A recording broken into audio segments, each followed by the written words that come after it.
प्रयास करना, जब जब जिस जिस महीने में जो जो प्रदोष पढ़ा करे, जब प्रदोष पढ़े, बन सके 1 बेलपत्र, बन सके 5 बेलपत्र, शमी पत्र, हरे मूंग, हरा मूंग, बेलपत्र, एक कलश के अंदर थोड़ा सा पानी लेकर 1 बेलपत्र, हरा मूंग, शमी पत्र डालकर और उसमें थोड़ा सा गुड़ डालकर भगवान शिव का स्मरण कर कर प्रदोष काल में, मान लो कोई काम आपका बहुत जरूरी है, बहुत दिनों से आप थक गए हैं, नहीं हो रहा, कर्जा बढ़ रहा है, धन नहीं आ रहा, व्यापार नहीं चढ़ रहा, या कोई समस्या बहुत प्रबल है, कोई एग्जाम में बैठ रहे हो, नहीं हो रहा, परीक्षा भी दे दी है, रिजल्ट आने ही वाला है, तो भी प्रदोष काल में, प्रदोष के समय वो जल, मूंग, शमी पत्र और बेलपत्र और गुड़ का शंकर के शिवलिंग को समर्पित करना प्रारंभ कर दो। 2 या 3 प्रदोष करोगे, बाबा आपकी मनोकामना शीघ्र पूर्ण कर देगा। 2 या 3 करोगे, बाबा करेगा। गुरुवार की प्रदोष पड़ती है तो शिव गंगा के स्थल पर निवास करते हैं। गुरुवार की प्रदोष शत्रुओं का नाश करती है। ऐसी प्रदोषों का नियम वर्णन किया, फिर लिखा शिव महापुराण में, बड़ा सुंदर लिखा वेदव्यास जी ने। मान लो आप प्रदोष का व्रत नहीं कर सकते, आप अगर व्रत नहीं कर सकते तो प्रदोष के दिन, प्रदोष काल में शाम का समय सूर्यास्त का कुछ पल, कुछ घड़ी के पहले से लेकर बाद तक का प्रदोष काल के अंतर्गत आप शंकर जी के मंदिर में जाकर 1 लोटा पानी, 5 बेलपत्र भी अगर समर्पित करते हैं तो संपूर्ण प्रदोष का फल आपके भाग्य में प्रबल हो जाए। शिव महापुराण में शिव कथा कहती है, नंदी का 1 पांव जो ऊपर होता है, आप लोग दर्शन करे होंगे शंकर जी के मंदिर में नंदी के, तो नंदी का 1 पांव उठा हुआ होता है, 1 पांव नीचा की ओर होता है।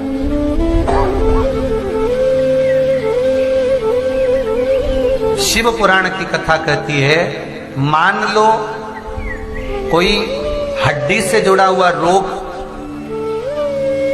नेत्रों से जुड़ा हुआ, मस्तिष्क से जुड़ा हुआ कोई रोग रहता है, तो एक नीले कलर का फूल आता है महाराज, उस फूल में हल्दी डालकर गुरुवार का प्रदोष पड़ने पर जो नंदी के पांव के पास समर्पित कर देता है महाराज, उसका रोग धीरे धीरे समाप्त होने लगता है।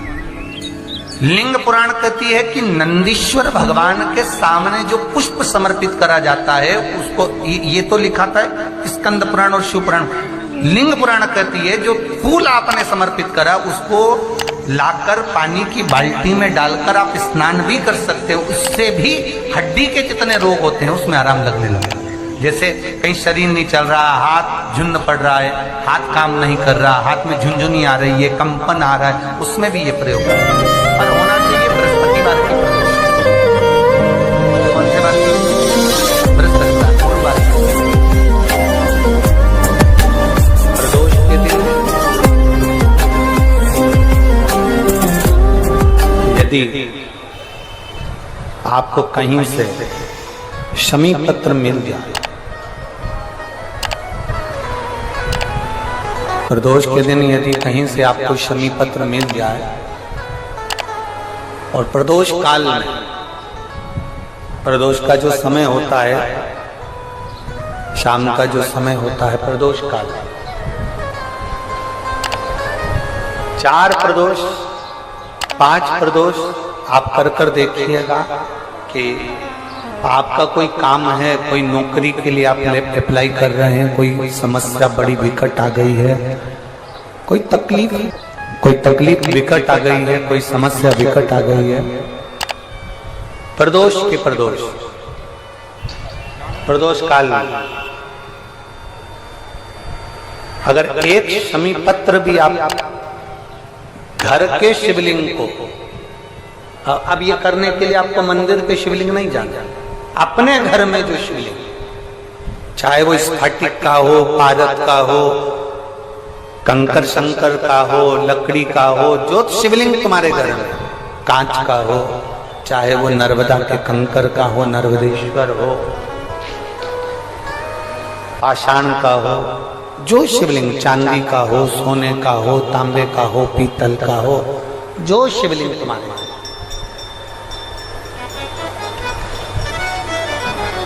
एक समीपत्र, यदि आप भगवान शंकर के शिवलिंग पर समर्पित कर रहे हो और उस शमी पत्र को उठाकर रात्रि को 9:15 की जो एक मुहूर्त होता है, एक समय होता है, जिस समय पर हम अपने मन की बात भगवान शंकर को कहते हैं, पूर्व में भी इसका वर्णन हम कर चुके हैं कथाओं में।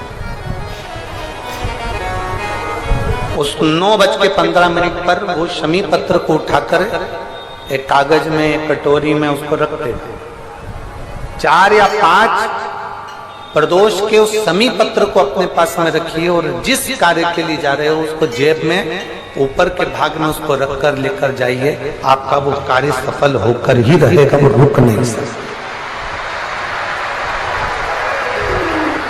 तो शमी पत्र में इतना बल होता है, प्रदोष का जो शमी पत्र होता है वो बड़ा बलवान होता है, बड़ा प्रदोष, शिवरात्रि, सोमवार, सोमवार की अष्टमी, प्रदोष भी हर महीने आती है, शिवरात्रि भी हर महीने आती है, सोमवार भी हर महीने 2, 3, 4, 5 पड़ी जाती है।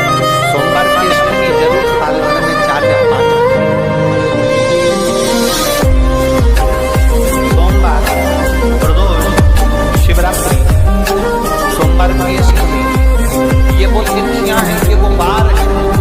अगर कोई भूल से भी शंकर भगवान के शिवलिंग का निर्माण करता है या अपने घर में रखे हुए शिवलिंग पर शमी पत्र को समर्पित कर देता है तो जिंदगी में उसका बाल बांका हो ही नहीं सकता।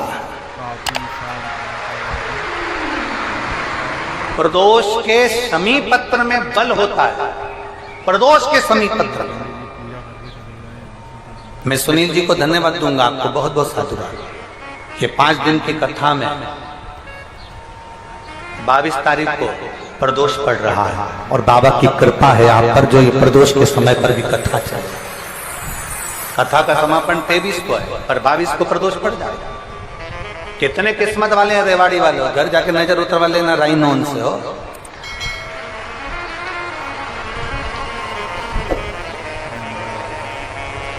शिव की कृपा कितनी है आप। जिस प्रदोष व्रत का हम वर्णन करते हैं, जिस प्रदोष के दिन का आपको बधाई कल हमने दी थी कि प्रदोष की आपको बधाई हो। प्रदोष शाम का जो समय होता है, प्रदोष काल जो होता है, उसका वर्णन जब हम करते हैं, ये प्रदोष की पूजन का विधान किसने बनाया, ये प्रदोष की पूजन का नियम किसने बनाया, ये प्रदोष की संध्या काल का, प्रदोष के समय का पूजन का विधान कौन बनाया, ये प्रदोष के समय पर एक बेलपत्र चढ़ाने का विधान किसने बनाया, प्रदोष के समय पर एक शमी पत्र चढ़ने का विधान किसने बनाया। प्रदोष के समय पर अगर मान लो कोई भिखारी से भिखारी व्यक्ति भी है जो ठेला चला रहा है, उसके पास में खाने के लिए कुछ नहीं है, फटे कपड़े पहन रहा है, उसकी जिंदगी में कुछ भी नहीं बचा और कर्जे में लदालूम हो गया, एक चावल का दाना अगर वो प्रदोष के दिन, प्रदोष काल में शाम के समय पर शंकर के शिवलिंग पर चढ़ा देता है तो 3 या 4 प्रदोष में उसका कर्जा चूकना प्रारंभ हो जाता है। प्रदोष का विधान इतना ये प्रदोष का वर्णन करा किसने, इतना प्रदोष की महत्वता बताई किसने,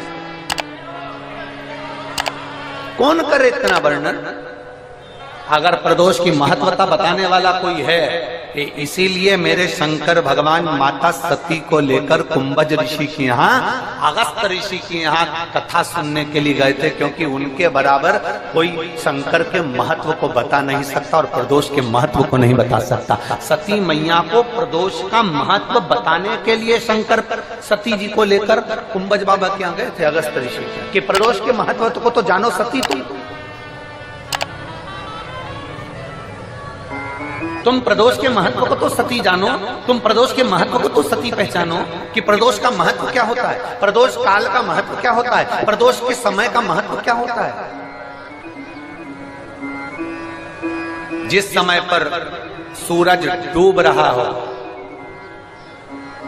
चंद्र प्रकाशित हो रहा हो, दोनों का मेल हो रहा हो, ना तो पूरा सूरज डूबा है, ना पूरा चंद्र आया है, ना पूरा अंधेरा है, ना पूरा उजाला है, उस समय को प्रदोष काल कहा गया। उस समय को प्रदोष का समय कहा, प्रदोष काल कहा। अब कई लोग हमसे कहते हैं, गुरुजी आप हमको प्रदोष का समय बताया करो कि प्रदोष काल किसको कहते हैं, प्रदोष का समय किसको कहते हैं। अब एक बात हम आप सबसे कहना चाहते हैं, जितने लोग आस्था चैनल पर सुन रहे हैं, जितने फेसबुक यूट्यूब पर सुन रहे हैं, और जितने रेवाड़ी की इस पवित्र धरा पर कथा को सुन रहे हैं, आप सबसे एक बात कहना चाहेंगे, अगर हम समय देखकर बताएं आपको कि शाम को 6 बजे, 6:30 बजे, 6:30 पे लेकर 7:30 के बीच में ये समय है, या 5:30 से लेकर 6:30 तक का ये समय है, या हम तुमको बोल दें कि इतनी बजे ये समय प्रदोष काल का रहेगा, या इतनी बजे ये समय रहेगा, तो देखिए कभी कभी ठंड का समय आता है तो दिन जल्दी ढल जाता है, कभी कभी गर्मी का समय रहता है तो दिन बहुत लेट ढलता है। इसलिए समय की गणना से मत चलो, आप तो ये अंदाजा लगाकर रखो कि दिन ढल रहा हो, अंधेरा होना शुरू हो रहा, सूरज डूब रहा हो, चंद्र प्रकाशित हो रहा हो, अंधेरा अपना काम कर रहा है, सूरज ढलता जा रहा है, दिन कम होते चले जा रहा है और अंधेरा थोड़ा बढ़ते चले जा रहा है। इन दोनों का जो मिलन का समय हो, अब वो कितनी भी बजे, आप तो बस उसके मिलन का समय निकाल लो, वही समय प्रदोष काल कहलाता है, वही समय प्रदोष काल।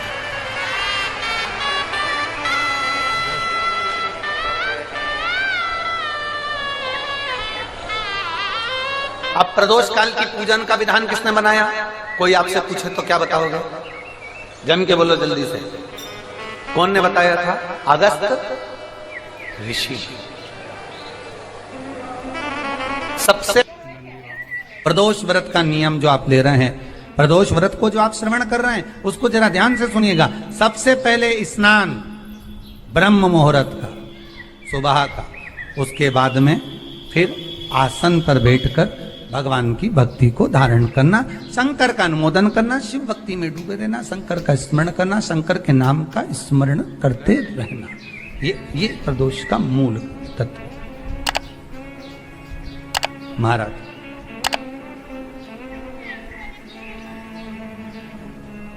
प्रदोष व्रत करने वाले को भोजन नहीं करना चाहिए, ध्यान दीजिए। फलाहार करो, उसमें भी नमक का सेवन मत करो। प्रदोष व्रत में नमक का सेवन वर्जित होता है। कोई कैसे कहते तुमको कि तुम अभागे हो? ना ना, हमारे बराबर भाग्य नहीं है किसी का।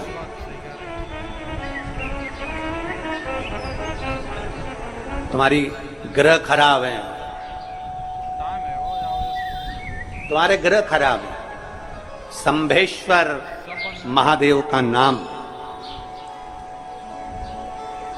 7 कनेर के पुष्प, कितने? 7 कनेर मालूम है?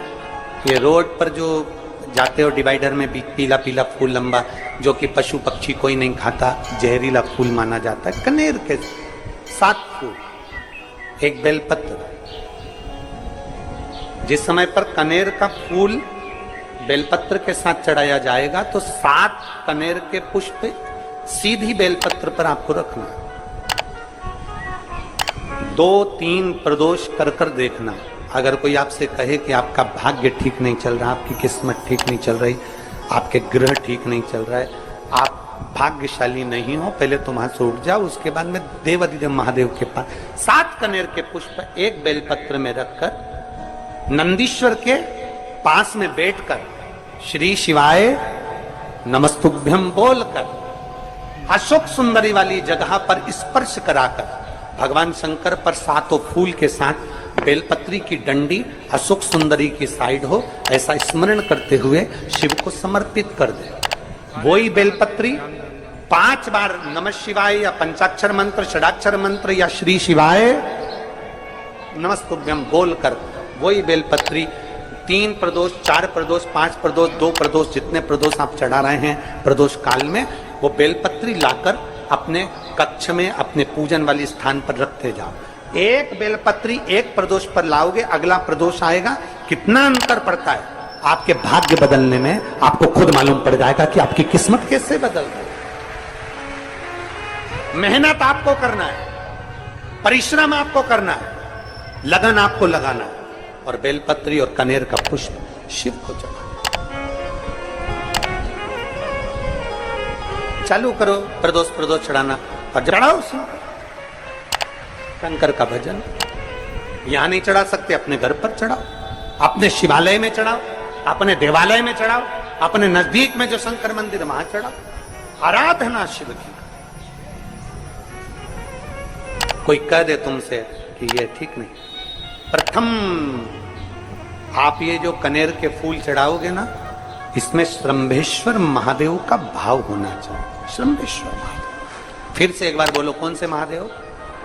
श्रंभेश्वर। और डॉक्टर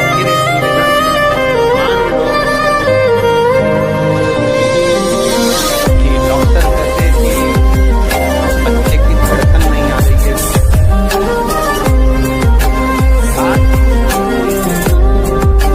7 बेलपत्र अशोक सुंदरी वाली जगह पर एक एक कर बेलपत्र, एक बेलपत्र एक पुष्प अशोक सुंदरी वाली, एक बेलपत्र एक पुष्प अशोक सुंदरी वाली जगह पर चढ़ा दीजिए, और एक बेलपत्र उसमें से एक पुष्प लेकर अपने घर चाहिए, और 15 दिन के बाद वापिस उस बच्चे की सोनोग्राफी जांच डॉक्टर के कहने से कराइए। बाबा उस बच्चे की धड़कन, श्वास और शरीर पूरा देगा। श्रंभेश्वर महादेव में श्रंभेश्वर महादेव का जब नाम लिया जाता है तो 33 कोटि देवी देवताओं का एक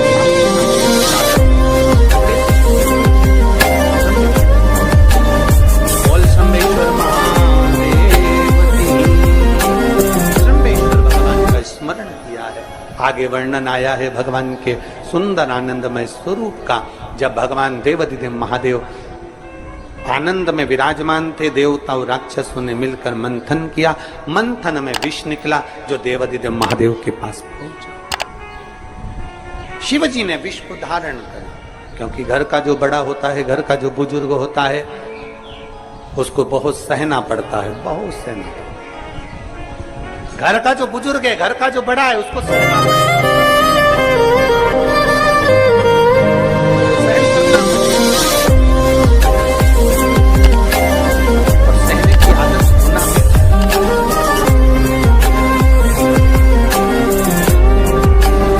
सहने की आदत होना भी चाहिए सब। जैसे तुम्हारे घर में बिजली है, अरे बोलो तो जम के, लाइट बिजली है, प्रत्येक घर में बिजली होती है, तो क्या प्रत्येक घर बिजली घर बन जाता है? जम के बोलो जरा। बिजली घर तो 1 2 कहीं कहीं, बड़ा शहर है तो थोड़े ज्यादा हो सकते, छोटा शहर है, छोटा गांव है तो बिजली घर 1 2। प्रत्येक घर में बिजली होती है, पर सारे घर बिजली घर नहीं कहलाते, बिजली घर नहीं बन जाते। बिजली घर तो कोई सा घर होता है। उसी तरह ढेर सारे तुम्हें कथा करने वाले भी मिलेंगे, ढेर सारे तुम्हें ज्ञान देने वाले भी मिलेंगे, ढेर सारे तुम्हारे पास में, तुम्हें मोबाइल खोलोगे, टीवी खोलोगे तो ढेर सारे महाराज मिलेंगे, पर सब देवाधिदेव महादेव के भक्त नहीं मिल जाते। बड़ा कठिन होता, बहुत कठिन। प्रत्येक घर बिजली घर नहीं होता, उसी तरह घर में रहने वाला प्रत्येक व्यक्ति शंकर का भक्त नहीं होता। उस घर में रहने वाले 10 लोगों में, 15 लोगों में, 20 लोगों में, 25 लोगों में, 5 लोगों में, 10 लोगों में कोई 1 2 ऐसे होते हैं, कोई एक आध दो ऐसे होते हैं जो शंकर की भक्ति में डूबे होते हैं, शिव के स्मरण में डूबे होते हैं। घर वालों को लगता है कि काम पर काम हो रहे हैं, अच्छे अच्छे काम हो रहे हैं, खूब अच्छे काम हो रहे हैं, पूरे खानदान में अच्छे अच्छे काम हो रहे हैं। कई लोग कहते हैं इसकी कृपा हो गई, उसकी कृपा हो गई ना। जो रोज तुम्हारे घर में से कोई एक व्यक्ति शंकर को जल चढ़ाने जा रहा है, ये उसकी कृपा है जो तेरे घर में आज सब कुछ आनंद होता चले जा रहा है, ये उसकी कृपा है।